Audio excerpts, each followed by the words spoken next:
Sejam bem-vindos todos a mais uma live da Super Psicologia. Hoje vamos estar falando um tema bem importante para os relacionamentos, para a comunicação, estabelecer diálogos favoráveis, que a gente possa estar se relacionando cada vez melhor, não é? Então sejam todos bem-vindos. Eu sou Alessandro Rocha, sou psicólogo, terapeuta cognitivo e comportamental e terapeuta também sistêmico cognitivo. Venho estudando, venho estudando. É isso, com muita alegria a gente está podendo ajudar muitas pessoas e venho hoje trazer o nosso convidado, um amigo querido do Rio Grande do Sul, Eduardo Lomando. Ele que é mestre, doutor em psicologia social, professor do INTCC e da Super Psicologia, além de reconhecido estudo por escrever, né, um livro sobre terapia dos movimentos sistêmicos. Vou já te trazer aqui, Eduardo.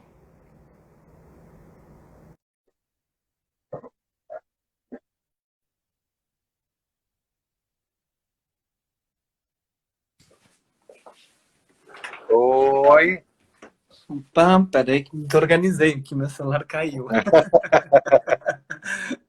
Caiu do pedestal. Oh, tudo bem, se organizando, é isso aí. Eduardo, é Tudo uma bem. alegria imensa tê-lo aqui conosco mais uma vez na Supere. Seja muito bem-vindo. Eu que te Já vi agradeço. algumas, já vi algumas pessoas aqui na nossa live que foram seus alunos. Queridos, eu tava olhando também. Hoje vou ter que só fazer a live com um pequeno curativinho, porque eu tive que tirar um sinal, Ah, mas sim, está sem tudo bem. problema. Ah, ótimo. É, a gente vai ficando Tá velho, vai aí. fazendo isso, né? Vai tirando os sinais para não ver nada, vai tendo que cuidar da saúde com mais sensibilidade, assim. Sim, sim. Maria Eduarda está por aqui, Mariane, Ó, a Cleóbia também. Cléo também, Fernanda. Maria Eduarda, que legal. E tu, Alessandra, como é que tu tá? Tô bem, tô bem. Tô seguindo, né, com as atividades, né? Chega a reta final de ano, né? A gente vai desacelerando, né? Hum, Naturalmente. E aí a gente pensou em fazer essas duas lives. Uma live com você, né? Que a gente tinha combinado já há um tempo.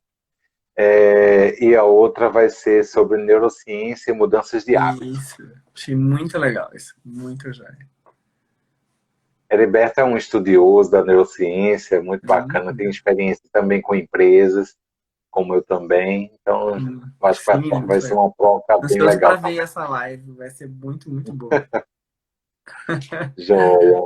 Que jóia. Então, Eduardo, nosso tema traz um contexto assim dos relacionamentos, das dificuldades dos casais e até nos relacionamentos familiares em geral, né? Hum, Das pessoas terem dificuldades de estabelecer acordos, de pensarem de uma maneira mais funcional em termos de encontrar possibilidades, né, nos hum, relacionamentos.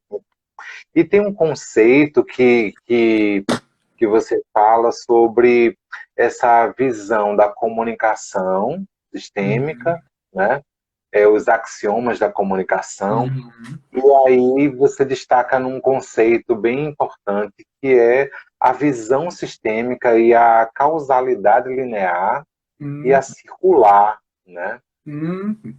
Queria que tu falasse um pouco da tua experiência e essa questão, né? Como é que a gente pode entender a comunicação de forma na causalidade linear e circular?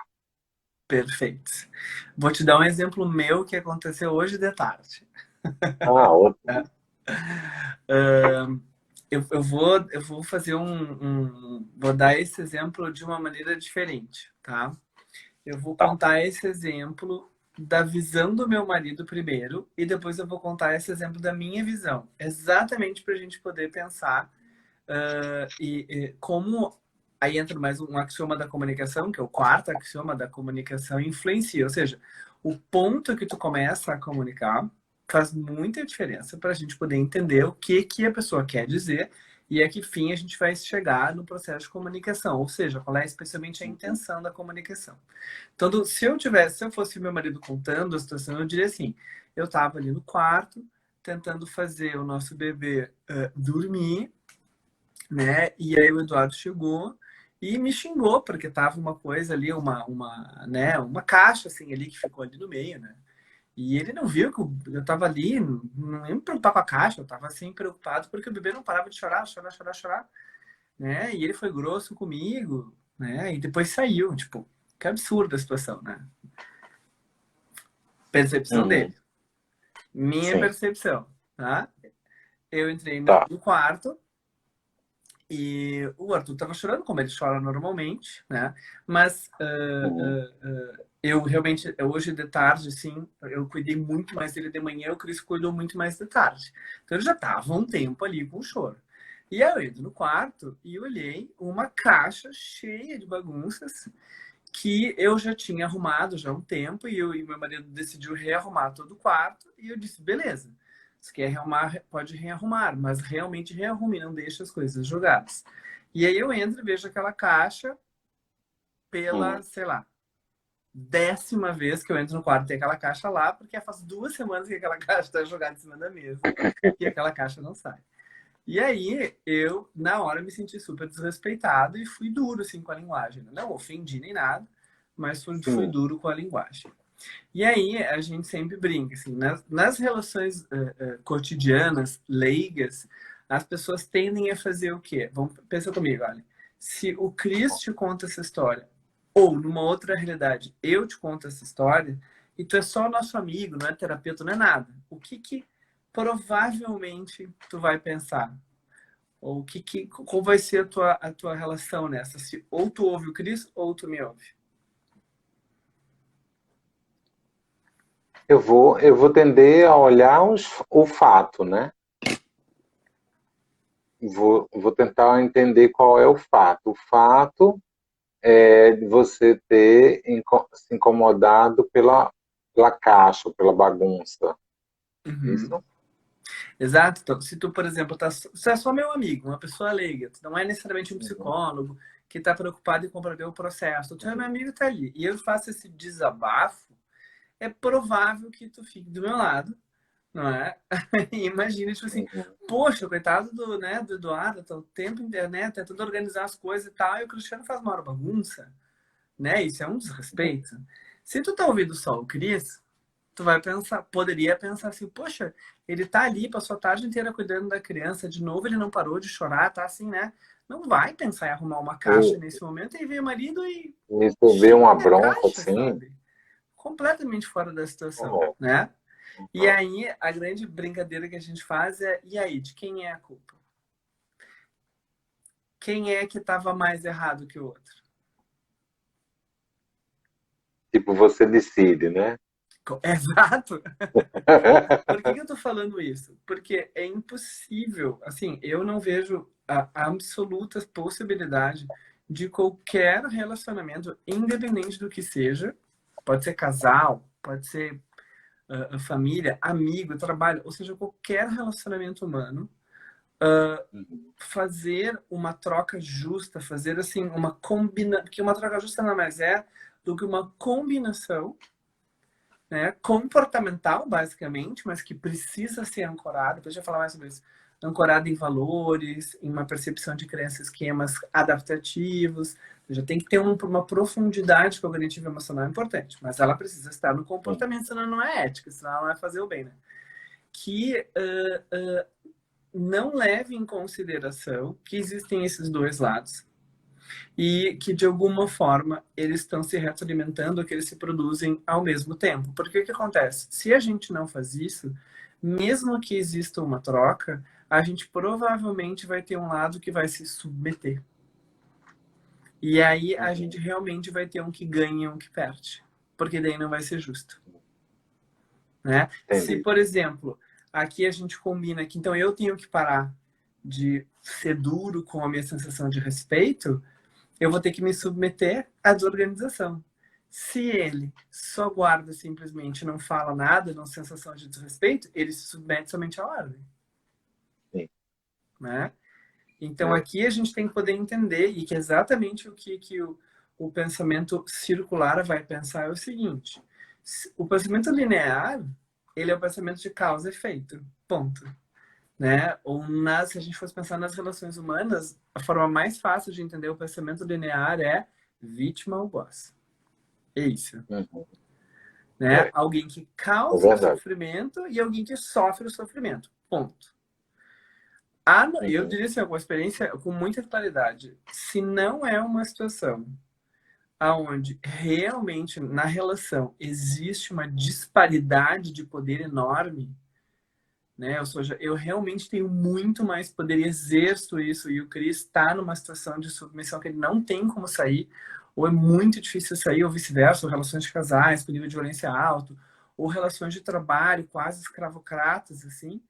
Se não é Uhum. esse tipo de relação, porque esse tipo de relação aí realmente existe um desnível de poder e aí as ações não se retroalimentam da mesma forma. Aí existe uma outra coisa que não, a gente não vai entrar muito aqui, posso até falar depois se quiser. Mas se é uma relação que é a grande maioria das relações, são relações por escolha que a gente está, porque a gente decide de alguma forma estar ali, normalmente a causalidade linear é o que a gente mais quer fazer, mas é a que menos ajuda. Por que, que a É. gente mais quer Nossa, fazer?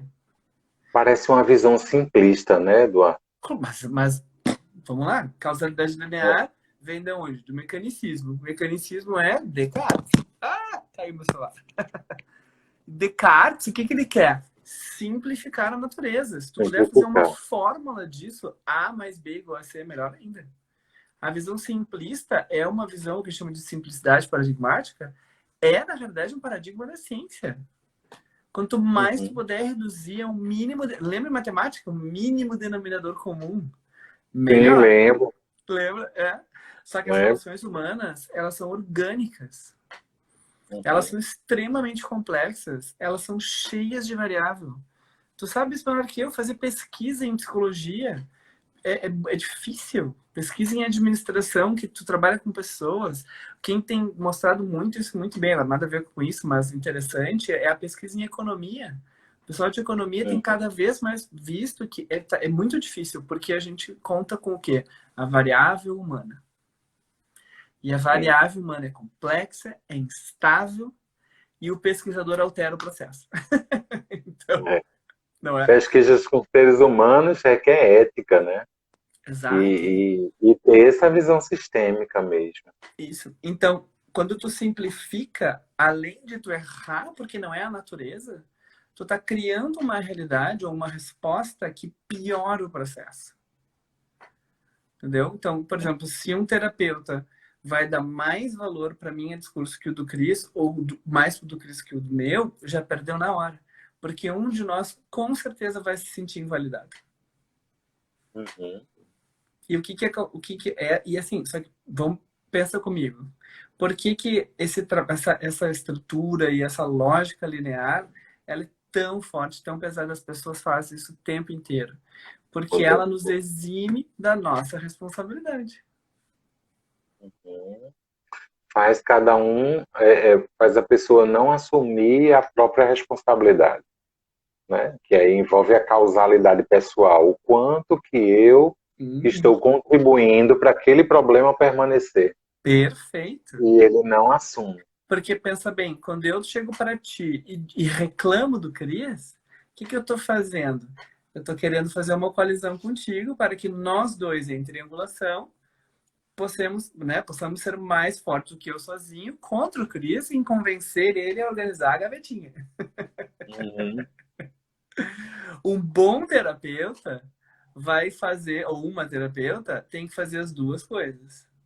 Tem que poder validar a emoção, mas também criticar o comportamento. Tipo, Eduardo, Sim. Faz muito sentido. Imagina, faz 2 semanas que tu tá lá entrando naquele quarto e tu arrumou todo ele, o teu marido desarrumou e ainda arrumou de outra ordem e ainda deixou uma coisa bagunçada. Faz muito sentido tu tá sentindo raiva disso. Agora, pensa comigo. A maneira como tu disse isso para ele naquele momento fez com que realmente tu conseguisse ter o que tu gostaria? Ou seja, o quarto arrumado? Tu E muito conseguiu atingir o objetivo? E muito importante, com o teu marido fazendo isso porque ele percebeu que a desorganização é um problema e fez isso por compaixão a ti, ou ele fez isso por submissão, para não receber mais a dureza e a crítica? Uhum. Essa é a grande questão. É a gente poder validar a emoção e criticar o comportamento de forma que a pessoa perceba de outros ângulos, né? Uhum. Então, Por isso, exato, só que aí, só que por o que isso a visão acontece? circular, né? Exato, essa é a causalidade circular, que cada vez mais, e por isso que eu cada vez mais vejo que para mim é praticamente impossível a gente trabalhar com qualquer psicoterapia individual sem esse pensamento sistêmico por trás também, porque se tu tem uma terapia individual, e eu tenho, como eu sempre falo, mais da metade das pessoas que eu atendo é terapia individual. Mas, se eu vou numa terapia individual, eu certamente não vou ter a voz da outra pessoa, e nem de nenhuma outra pessoa, a não ser da pessoa que eu atendo. Então, eu preciso muito pensamento sistêmico, para não cair nessa armadilha. Para ajudar as pessoas a entender, eu diria assim, primeiro assim, que é o que a gente chama, para ajudar as pessoas a avaliar se as questões que elas estão trazendo têm caráter circular. Será que elas também são influentes na produção disso? Ou não? Né? E pensar como é, então, que eu posso não eximir os outros das suas responsabilidades, mas me perceber como corresponsável. Para daí eu poder entender a minha parte no processo. E aí fazer o que falou super bem, né? Ou seja, tu fazer uma autocrítica. Eu poder pensar, será que realmente para mim é importante eu não fazer uma crítica mais dura no momento que ele não está me escutando? Esse é o meu problema verdadeiro. O meu problema verdadeiro não é que ele, né, o meu marido é uma pessoa que deixa as coisas bagunçadas. Este é um problema dele. O meu maior problema é a minha crítica mais dura no momento inadequado, que piora esse processo. E aí as pessoas, mas por quê? Mas então quer dizer, claro, porque o que acontece? Por exemplo, neste caso, ou ele vai guardar se sentindo submisso, e aí não é uma mudança consciente e valorativa, ou a atenção seletiva dele pode estar na crítica ao meu comportamento. E aí ele pode pensar, o Eduardo é muito exagerado, tipo assim, isso aqui nem tá tanto tempo assim, eu consigo tolerar as coisas um tempo, outra hora eu arrumo. O problema é dele que foi grosso. E aí não muda o processo. Ó, bem como eu tô dizendo, a Mirella, e daí ninguém se ouve de verdade, exatamente. Até as pessoas se ouvem, né? Porque a gente ouve com ouvido. Mas na realidade ninguém se escuta, porque ninguém na realidade se valida nem se autocritica, né? Sim. Um abraço, Mirella. Que bom vê-la por aqui com a gente. Uhum.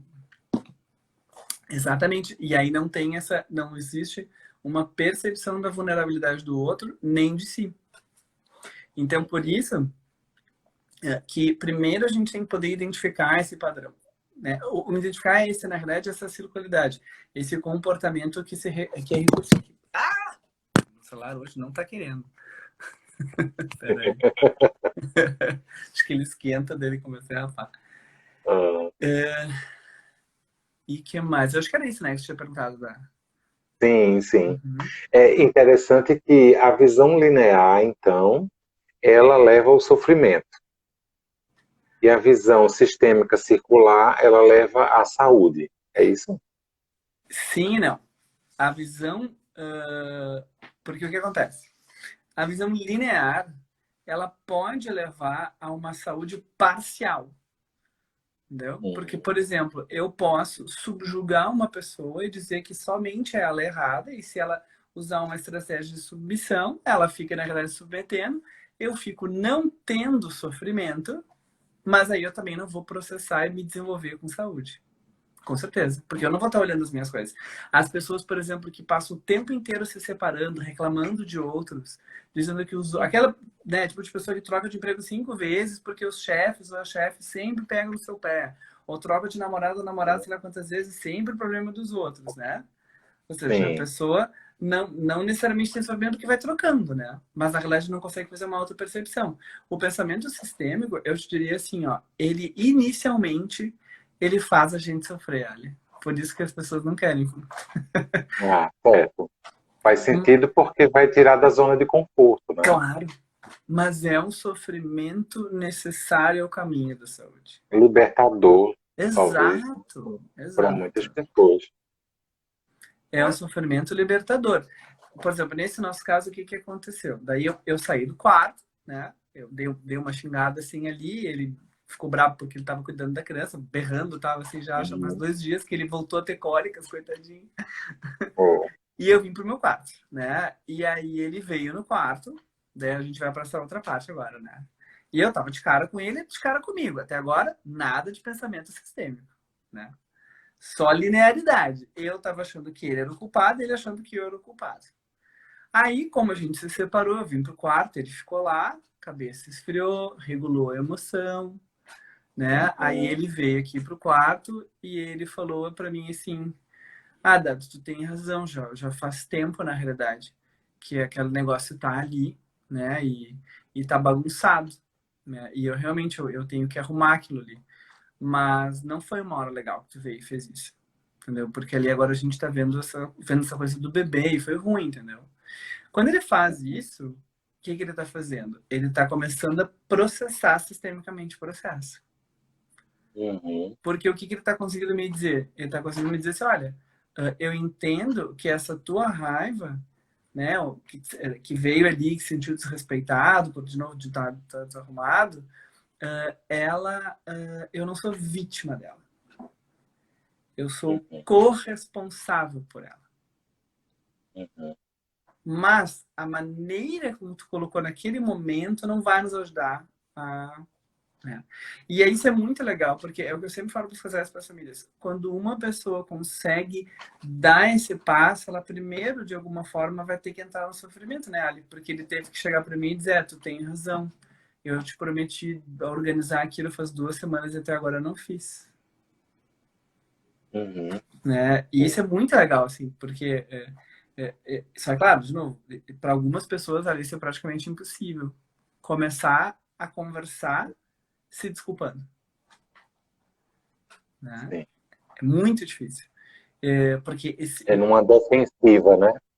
Uma defensividade, isso. total, isso implica tu te vulnerabilizar. E muitas pessoas, na verdade, eu diria assim, a grande maioria, a gente não sabe regular a emoção direito. A gente vem de gerações que negam e desqualificam emoções como a tristeza, sabe? Ou com outras emoções importantes, assim.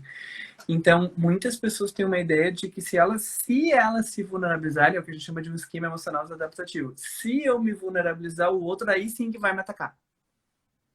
Uhum.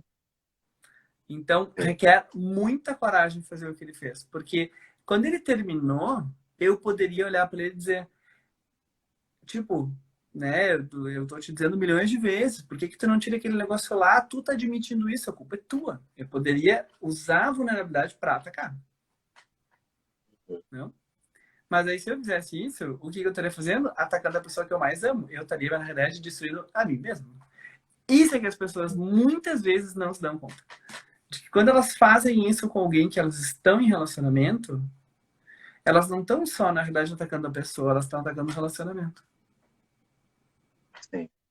E aí que acho que eu tenho trabalhado muito isso em terapia, muito, especialmente com os casais que eu trabalho, que são os casais mais difíceis, assim.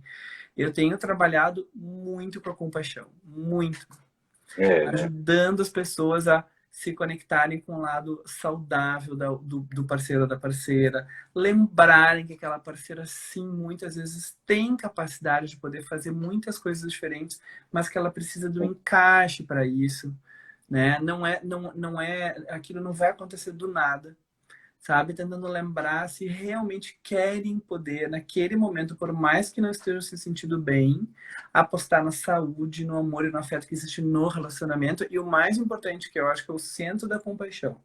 Eu pentei semana passada isso para uma paciente minha, estava conversando, eu pentei, olha, realmente, o teu marido ali naquele momento, ele não fez o melhor que ele podia. E eu entendo que é difícil isso para ele, não foi melhor. Mas tu estás disposta a fazer por ele. Tu tá disposta naquele momento tentar estender a mão por compaixão, ou seja, fazer o bem dele, para ver se ele vai pegar a tua mão ou não. Uhum. E aí é incrível, porque Bom. nessas horas as pessoas titubeam, as pessoas ficam na dúvida. Né? E aí eu sempre digo, olha, se tu tá na dúvida, a gente tem que conversar sobre isso, porque um relacionamento amoroso, né? Desculpa de dizer isso, mas é um relacionamento que precisa ter altruísmo, né? Eu preciso fazer pelo outro em detrimento de mim. Não em autossacrifício. As pessoas confundem isso, né? Não é em autossacrifício. Eu não vou me dar pro outro e me destruir. Mas eu vou dar pro outro porque eu amo. Sem pedir na hora alguma coisa em troca. Sabendo que aquela troca pode vir, entendeu? Né? E se a pessoa nos ama, virá. A gente tem que acreditar nisso, sabe? E se não vier, a gente pode decidir não ficar no relacionamento, né? Então, na hora que ele terminou de falar isso, e isso é uma coisa que eu aprendi muito com ele, assim, que ele se vulnerabiliza, o Cris, né, muito rápido, assim, é muito bonito isso, desde o início do relacionamento. E aí, como ele falou tudo isso, eu pensei, putz, eu não posso atacar ele, entendeu? Porque é muito injusto isso, ó, a troca justa, estamos chegando para esse lugar.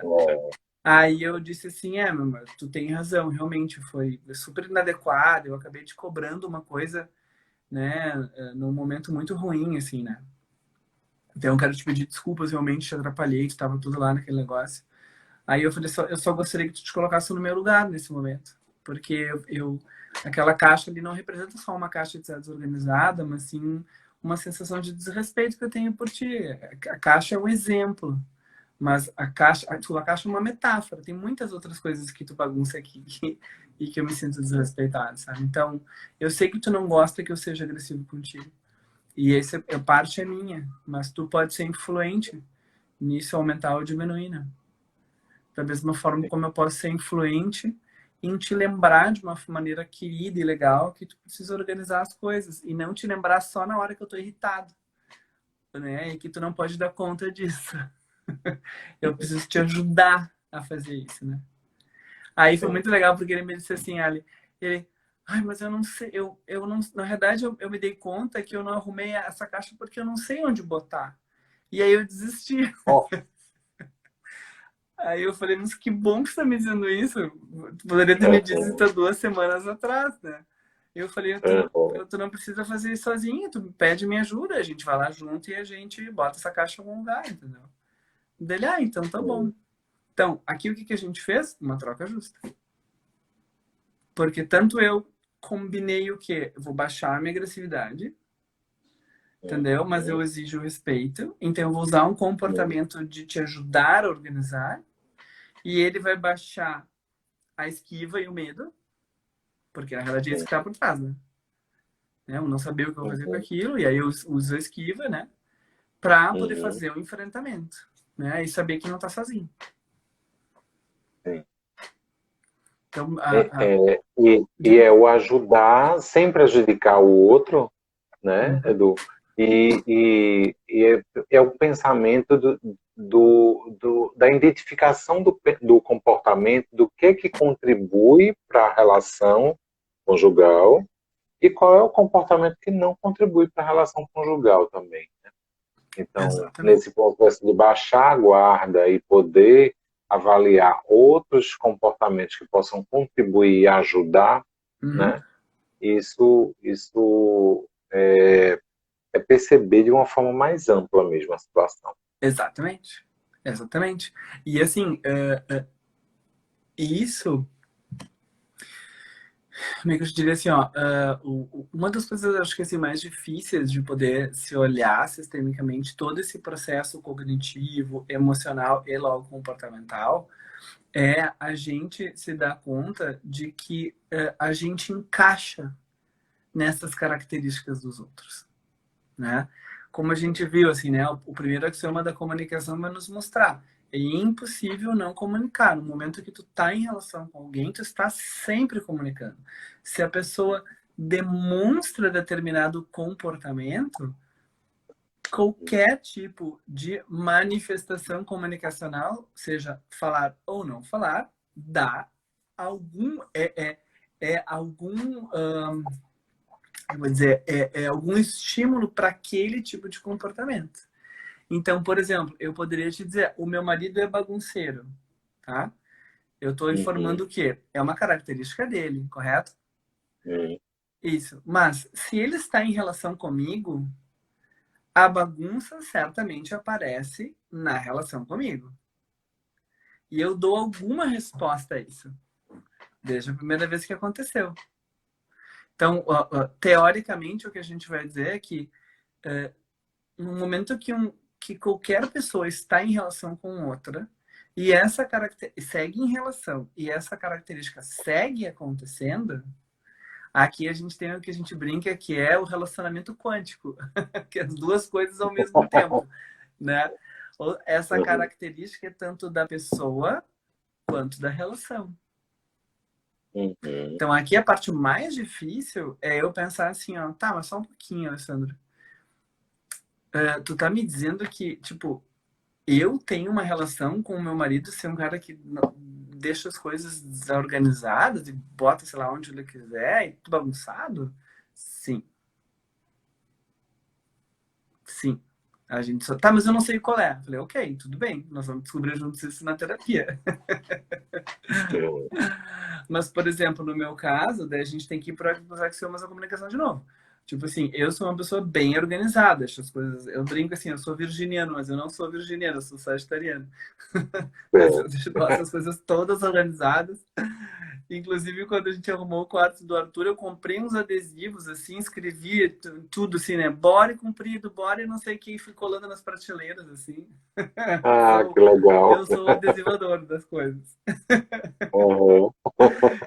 E o meu marido é o tipo de pessoa assim, tipo, não gostei, vou mudar isso aqui. Daí ele tira uma gaveta, bota em cima da mesa e tá, e deixa aí, entendeu? E aí o que eu tenho que pensar é o seguinte, ok, isso é um encaixe complementar. Por quê? Porque eu também eu percebi que eu não precisava ser tão organizado, que eu poderia ser mais light, que essa leveza de deixar as coisas assim tá tudo bem, entendeu? Então eu compartilho desse valor. Assim como ele também compartilha das coisas organizadas. Então aqui tem um encaixe, porque se eu detestasse, eu teria nojo dessa situação e provavelmente a gente teria brigas importantes e rompimentos verdadeiros, né? Mas nunca tivemos assim tão grandes, então é complementar. A questão é a gente pensar como é que isso se complementa, né? Então, o que muitas vezes acontece, entre nós, o que acontece é ele bagunça, eu reclamo e ele bagunça. Isso fica numa complementariedade ruim, né? Numa relação de dependência, assim. Onde eu acabo arrumando tudo e ele acaba meio que bagunçando. Então, aqui o que a gente conseguiu fazer, vamos conseguir fazer, porque a gente não arrumou o quarto ainda, porque o Arthur estava dormindo, graças a Deus está dormindo ainda. A gente tem que pensar, bom, eu posso pensar, bom, se ele tem essa dificuldade de organizar as coisas, né, será que ele tem o valor por trás de gostar de ver as coisas organizadas? E ele tem. Então, aqui o que eu fazia antes, né, que eu fiz a primeira parte? Eu demandei que ele fizesse isso. Só que ele não tem essa competência. Então, nessa segunda conversa, tu me corrige se é uma competência ou uma habilidade, tá? E aprendi contigo isso. E nessa segunda conversa eu consegui eu conversei um pouco mais, daí eu consegui entender o processamento cognitivo e emocional dele por trás, para o que ele me disse. Eu não sabia onde colocar. E aí vem um pouco de receio e medo, e aí ele esquiva. Né? Daí eu pensei, não, só um pouquinho. Volta pro enfrentamento. Tu não tá sozinho? Eu sei fazer essas coisas, eu sou organizado, eu sei o que fazer. sabe? Eu falei, eu posso te... Aí entra a coisa da complementariedade. Aí nessa hora eu pensei assim, não, se eu simplesmente fizesse por ele, eu poderia naquela hora entrar na nossa complementariedade nociva, dependente, e dizer, ah, amor, tá, tudo bem, tu tá com medo, não sabemos de botar, deixa que eu arrumo, sabe? E seria péssimo, porque só manteria o nosso ciclo. Né? Então ali eu disse tá, amor, então eu fico mais tranquila que tu me disse, tô mais agora entendendo o que tá acontecendo, que tipo, tu não deixou ali por um desrespeito, né? Mas realmente porque tu ficou com receio, não sabia onde colocar e tu desistiu, deixou ali, né? Mas então vamos colocar junto e eu vou te ajudar. Então quando a gente fizer isso, eu não vou lá botar para ele, entendeu? Eu vou chegar lá e vou perguntar, tá. E aí, onde é que tu acha que a gente poderia colocar essa caixa que ficasse bom, que deixasse a mesa limpa? Vamos abrir os armários, o que tu acha? Eu vou ter que fazer um processo mais dialógico com ele, né? De ir questionando para que ele ache esse lugar. E isso eu acho que é uma coisa que muitos casais, às vezes muitas famílias não estão dispostos a fazer. Que é ajudar realmente os outros, sabe? É supervisionar, é construir com a pessoa. É educar, na realidade. Né? Tanto, por exemplo, tanto o Cris me educa num sentido de regulação emocional, de baixar a minha raiva, de conversar com vulnerabilidade, sabe? Quanto eu, nesse caso, posso ajudar ele, ou educar ele, a poder achar lugares legais para botar as coisas, sabe? Algo nesse sentido. Isso eu tô falando é um exemplo cotidiano, sabe? Mas isso, ó, a Liz falou, poder jogar frescobol ao invés de jogar tênis, né? Exatamente, seja, porque senão a gente cria competitividade num relacionamento que, na verdade, teria que ter como base a cooperação. E eu vou te dizer, cada vez mais eu tenho visto cada vez mais e mais e mais que sem amor não vai dar certo isso. Tem que ter amor. E não um amor fantasioso de quadrinhos aí, sabe? Mas é realmente um amor no sentido de eu olhar para a pessoa e eu ter uma disposição de realmente poder acolher, de cuidar, de lembrar, de estar junto, sabe? Porque nessas horas, por exemplo, que ele tá ali no medo, na raiva, ou eu na raiva, etc e tal, essas emoções fazem uma selagem cognitiva, elas fazem uma filtragem cognitiva enorme. Meu, e eu acabo, por exemplo, achando que ele é uma pessoa desorganizada, quando na verdade ele tem um encaixe de desorganização. Ele tem um outro encaixe aqui embaixo, que é o encaixe da organização. Mas esse aqui na história de vida dele não foi muito bem reforçado. Entendeu? Então, eu posso ser a pessoa que possa ajudar ele a fazer isso. Eu tenho um encaixe, por exemplo, de raiva e de irritação aqui, prontinho, entendeu? Mas eu tenho um encaixe super bom embaixo aqui, assim, também, de tranquilidade, de compaixão, né, de paz. Mas para mim não é tão fácil entrar nele, eu também preciso dessa ajuda. E eu acho que quando duas pessoas ou mais conseguem exatamente poder conversar e poder girar esses encaixes que não são tão automáticos, elas conseguem realmente fazer essas trocas comunicacionais com uma sensação de justiça e afeto e criar um relacionamento que é muito, muito, muito melhor. Muito melhor. Mais saudável, é verdade. Com certeza. Eu noto um papel também de mediação, de mediador, né? Às vezes de ir lá junto, estimular e verificar as possibilidades e mediar essa aprendizagem também, né, no desenvolvimento da habilidade da outra pessoa. Exatamente. Isso ajuda a fazer esse encaixe melhor. Porque é de certo que todo mundo quer ter autonomia, quer poder fazer as suas próprias escolhas, né? E isso é um processo importante onde cada um assuma a sua causalidade, né? Enxergue o lado da outra pessoa para poder, nessa mediação, de um poder ajudar o outro nesse desenvolvimento da habilidade, né? Exatamente. Exatamente. Ó, tá vendo aqui a Karina entrou também aqui, que também é mediadora, e essa área da gente poder fazer trocas justas, ela é uma área humana, na verdade. Ela não é uma área só da psicologia, porque quanto mais a gente conseguir fazer com que as pessoas achem mediadores comuns, vai ser sempre melhor para os dois lados. Né? Essa ideia de ganha-ganha, que é a lógica da mediação, ela deveria ser, na verdade, de todos os relacionamentos. Porque, de novo, é aquela coisa que a gente falou, quando a gente entra para competir e ganhar num relacionamento com o qual a gente tem o objetivo de amar, a gente sempre vai perder também. Né? Então, na terapia,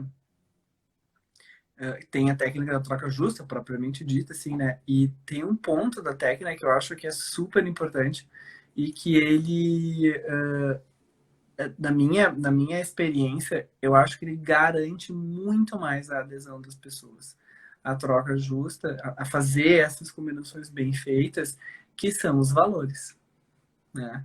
Porque aqui, por exemplo, nessa nossa relação, aqui, nessa vinheta que eu contei para vocês de hoje, assim, uma das coisas depois que quando eu vim pra cá, assim, né? Então a gente meio que se, né?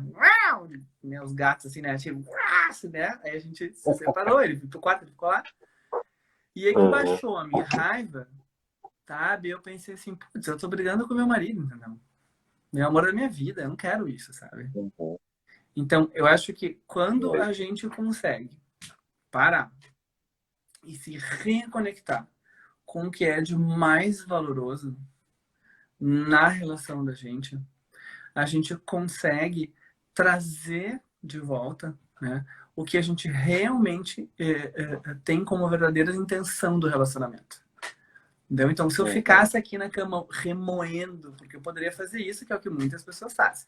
Eu poderia sentar na cama e remoer e começar a contabilizar quantas pessoas... Ah, tô dizendo que eu tô com o rosto arranhado. Não, não tô com o rosto arranhado. Poderia ser, né? Não, Você imitou o gato aí, deu... Não foi do conflito com o Cris. Isso foi um sinal que eu tirei.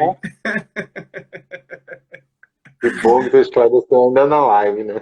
Mas foi assim no início, acho que todo mundo não tava, viu, Adriano? Tá tudo bem.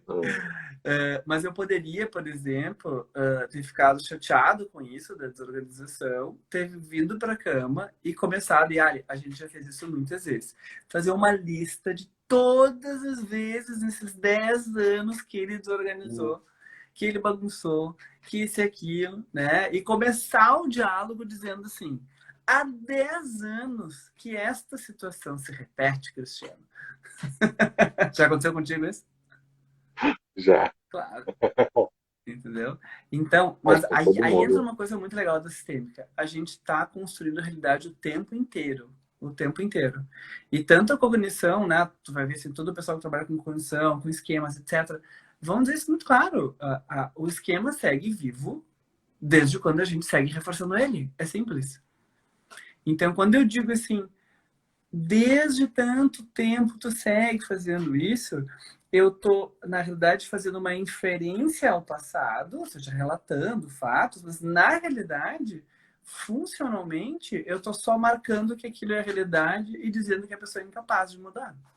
Então, eu não tô, na realidade, falando do passado. Eu tô praticamente escrevendo um futuro catastrófico para mim mesmo.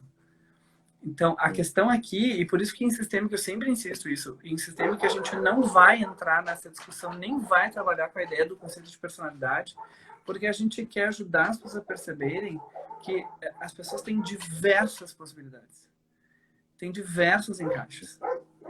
Né? E às vezes as ideias mais mundanas sobre personalidade, elas encaixam. Quando eu digo personalidade, não estou dizendo necessariamente dos testes, mas estou dizendo dessas rótulos que a gente bota nas pessoas. Por exemplo, quando eu digo o Cris é desorganizado, eu estou referenciando um rótulo à personalidade dele. Né? E na realidade não é isso. O Cris, ele tem vários comportamentos de desorganização, mas ele tem capacidades organizativas. Por quê? Porque ele valoriza a organização. Ele só não teve reforçamento suficiente para poder fazer com que isso, de alguma forma, acontecesse no relacionamento. Então, o que eu tenho que pensar é, poxa, se ele tem esse valor, o que eu estou fazendo que está reforçando a desorganização, que é a primeira parte, para eu depois poder essa parte mais importante, que é, poxa, se ele tem o valor da organização, mas não tem o comportamento, e eu tenho o valor e o comportamento, o que eu posso fazer para reforçar isso, né? Para ajudar ele a desenvolver a habilidade. Claro, exatamente. Entendeu? Exatamente. Só que daí Então, muitas pessoas partem... Oi? O ponto-chave de interseção são os valores, né? Então, para poder construir a troca justa. Claro, por quê? Porque se eu paro nesse momento e penso, não só um pouquinho, eu amo ele. Eu quero bem na nossa relação. Ele é que é valioso, filho né? juntos. Oi? o que é valioso na relação, né? A gente se concentrar no que importa, né, Edu? Exatamente. E aí, por isso que a gente vai fazer a troca justa, que daí as pessoas, por exemplo, né, olham os seus comportamentos, olham o que entende que é ruim, a gente sempre pergunta. Por exemplo, né, se eu tivesse na minha própria sessão, eu me perguntaria, por que é importante para ti, Eduardo, regular a tua raiva quando tu tá falando com teu marido? Por que isso faz sentido para ti? Não? Então, aqui é uma pergunta para que eu possa voltar e pensar, será que realmente eu quero não ser grosso com ele? Por que para mim é importante não ser grosso? Entendeu? Ou seja, por que verdadeiramente para mim é importante eu poder falar com ele com amor e educação? Entendeu? Então, aqui eu vou poder voltar para poder responder para um terapeuta, se eu responderia se me perguntasse, porque ele é o homem da minha vida, entendeu? Porque, ou seja, porque eu entendo que a longevidade é um valor para mim. E eu quero essa longevidade com ele. Se eu for grosso, eu vou perder ele. Então, porque esse é o que eu quero. Eu quero que a gente possa ficar bem e ficar junto. Né?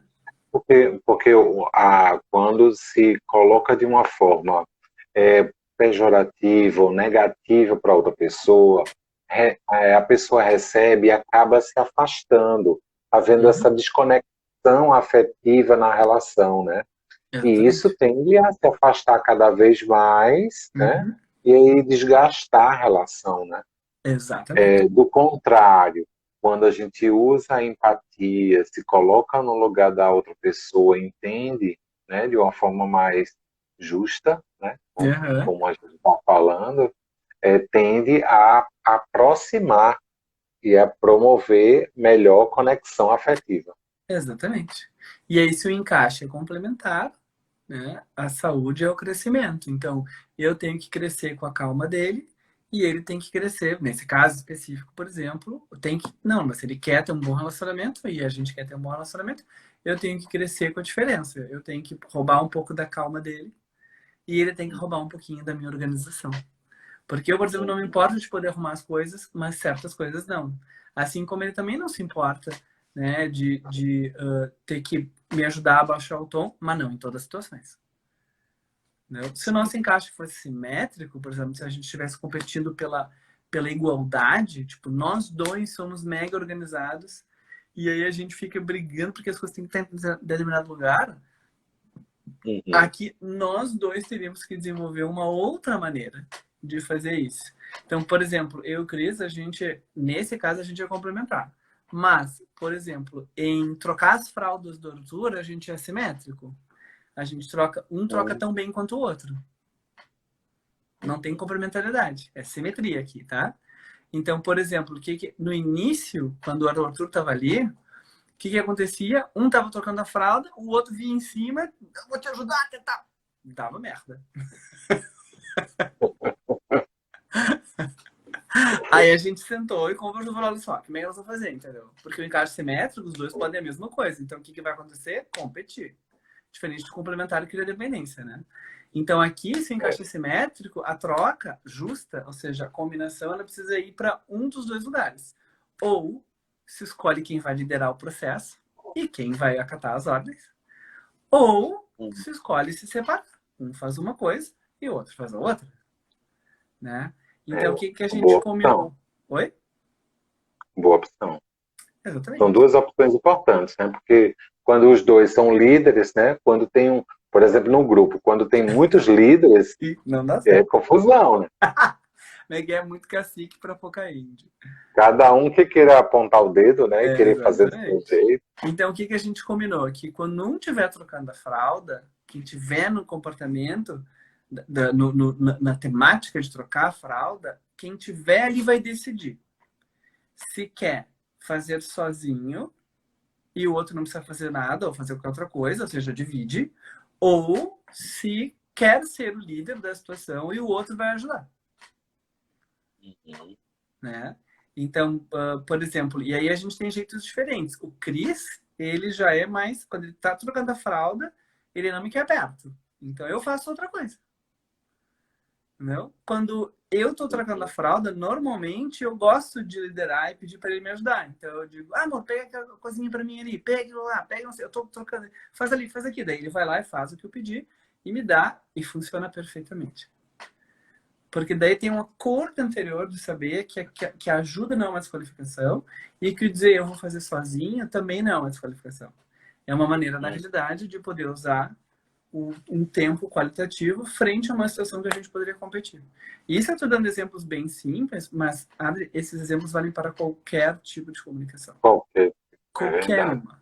Qualquer uma. Especialmente quando as pessoas falam, por exemplo, sobre a sua dor. E isso é muito comum. Assim, eu canso de ter que fazer com os casais, de poder segurar os casais em simetria de dor e dizer, olha, eu entendo que vocês dois estão com dor, vocês dois fazem sentido de terem essa dor, mas se vocês começarem a falar somente da dor ao mesmo tempo juntos, vocês vão competir. Isso é um encaixe simétrico. É verdade.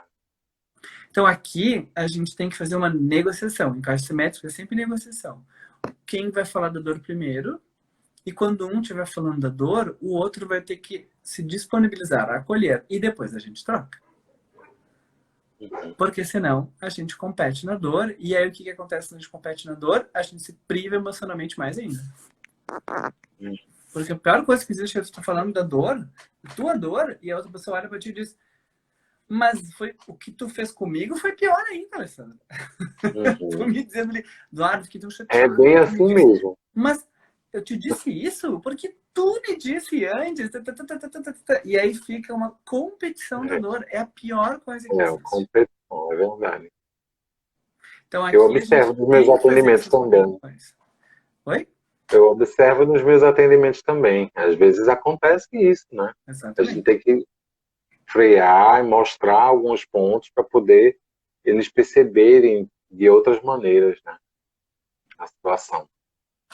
Exato. Então, Edu, o ponto-chave da troca justa é a gente poder enxergar os valores, né, e poder, com empatia, entender o lado da outra pessoa para ajudar com mediação no desenvolvimento da habilidade da outra pessoa, ao invés e for de um encaixe complementar. Fazendo um encaixe complementar. Não, se o tema for complementar, se o tema que tu estiver conversando for complementar, se o tema for simétrico, tu tem que negociar. Daí tu não vai ajudar necessariamente a pessoa a desenvolver habilidades, porque vocês têm as mesmas. Ou necessitam das mesmas coisas, né? Exatamente. Isso falou é perfeito. Uma coisa só anterior a isso, para poder ter trocas justas, as pessoas têm que poder perceber o seu problema de maneira sistêmica. Eu tenho que poder... fundamental. Sim, porque senão, se eu acho que só o outro é culpado do meu sofrimento, por que eu faria uma mudança para te ajudar? Isso para mim seria submissão. Né? Eu tenho que poder entender, não, por mais que eu não goste daquilo do outro, eu faço parte disso, então eu também preciso mudar tanto quanto a outra pessoa. Então, se nós dois estamos, na realidade, de mãos dadas, rodando para o pior, por que a gente não segue com as mãos dadas, mas roda para o outro lado, né?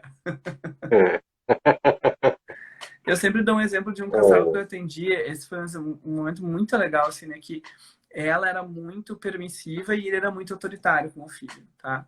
E o que eles falavam para mim, né? Ele xingava ela para mim, dizia, ela é muito permissiva, ela deixa ele fazer tudo. E ela me dizia, não, ele é super autoritário, Eduardo, ele fala assim que o nosso filho parece um quartel-general. E aí iniciou a sessão como pensamento linear. E pensamento não era complicado, porque o que eles estão me dizendo, Eduardo, muda o outro sem me mudar. E aí eu falei, ó, tudo bem. Já entendi. Agora eu preciso só investigar para poder entender se esse problema é sistêmico, porque se ele for sistêmico, aí a minha técnica é outra. Se ele for linear, realmente um de vocês for vítima do outro, daí a gente vai trabalhar sobre, né, a partir de uma outra ótica. E é óbvio que era sistêmico, porque ela percebia o autoritarismo dele e era hiperpermissiva. Ele percebia a permissividade dela e achava que era a única pessoa no relacionamento que ia dar ordem e ele dava em dobro. Nossa. E aí foi quando eles se deram Aumentar. conta disso e que eles puderam fazer assim, algumas mudanças comportamentais super simples. Em 2 ou 3 semanas eles resolveram o problema deles. Até mesmo porque, por exemplo, e foi muito legal, porque eu pedi para ele, por que para ti é importante não ser autoritário? E ele me disse, porque eu quero ser amigo do meu filho. Se eu for autoritário, eu não vou conseguir ser amigo dele. Olha que lindo isso. Eu falei, então escreve isso, guarda isso, porque tu está me dizendo que o que vai te motivar a fazer algo muito difícil para ti, que é não ser tão autoritário, não ser tão duro, é o valor de amizade. Né? E eu falei para ele, e a amizade, meu lindo, é o que vai restar para a relação de vocês quando seu filho for adulto. E ela vai ser produzida desde agora. Então ela é um baita de um valor. Nossa, amizade. É um grande valor. Não? Edu, a gente está chegando ao final. A gente está chegando ao final da nossa live, assim, de grande valia. Eu queria que tu deixasse a tua mensagem final para a gente finalizar. E é muito pertinente todas as colocações que tu trouxe. Foi esclarecedor para mim também. Acredito que para todos os que participaram, né, e podem rever lá no IGTV da Supere. Quero cumprimentar a Mariane, minha digníssima, que está presente. Um beijo, meu amor. Quero cumprimentar Bruno Severo, entre tantas outras pessoas que estão por aqui. Valeu, nosso Bruno. Obrigado, nosso joinha, né, Edu? Double joinha. Double joinha.